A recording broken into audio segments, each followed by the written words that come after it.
So the book is about the Great Crash of 1929 and the build-up, which turned into a bubble that subsequently crashed through 1929 to 1933. What the book actually does is look at a lot of historical data so we can actually measure what happened at the time. So we have data from 1870 through to 1929 to build up our pre-crash models. And then we also have data going from 1929 to 2010, which shows us what subsequently happened. Having both of those pieces of information is very important, and that allows us to say whether there was or there wasn't a bubble at the time.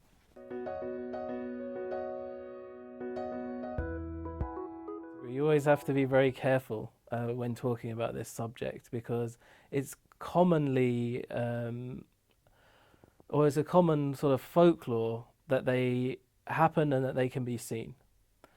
But technically, this is a much more complicated thing to explain and prove econometrically. So the scientific proof of them is slightly more elusive. Now, it's a very important topic, and recently in 2013, three economists from the United States, Lars Hansen, Eugene Farmer, and Robert Shiller, were awarded the Nobel Prize for their research into bubbles. What's interesting is that they have different perspectives. Shiller believes they exist, that they can be partially controlled in real time, and Eugene Farmer does not particularly subscribe to the fact that they exist. He thinks the market is simply incorporating information, so there is no bubble, as there were.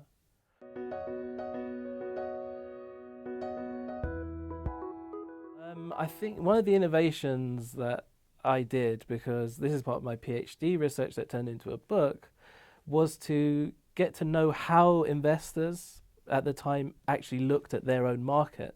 So instead of us looking back and judging them, it was more about us judging them by their own yardsticks. And I think that's important when you do historical based work.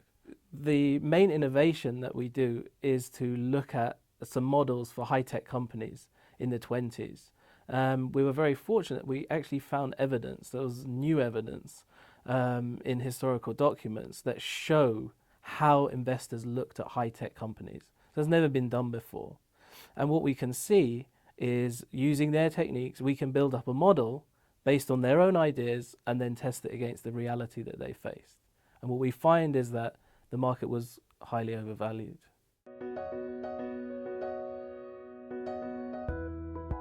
The conclusions I draw are tentative in one sense. So the first proof that we have is that there definitely was a bubble that can be seen after the event.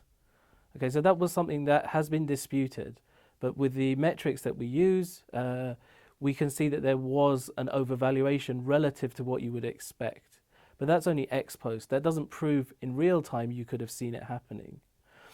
What we also find is, using various techniques, is that investors seem to be focused on the future and an optimistic future. So looking, it's quite a technical look at this.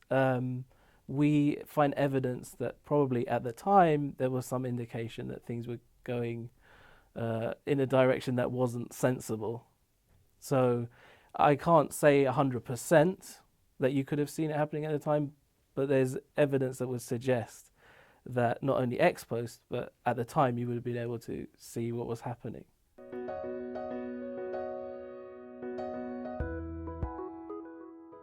Very much so, and I think since the crisis of 2008, there has been a much larger emphasis on being able to spot these things. Now, the problem is that the traditional wisdom was to leave these bubbles alone, because one, they're too hard to predict, and two, you may do more harm than good. So you really don't know what's going on, and even if you do know what's going on, you may affect something else. So if there's a technology bubble going on and you try and stop it, you may affect the innovation going on in the economy. So people traditionally, if you look at the former Federal Reserve Governor, Ben Bernanke, his advice in the early 2000s was leave them alone, don't intervene. So that became the received wisdom, let it go. Now, after the crisis, there's been a lot of damage done. Everyone in academia and central banking is keen on working out what happens in these situations. So there's a lot of research going into this now, a lot of money being spent to find out, can we actually discover them in real time? And I think you can.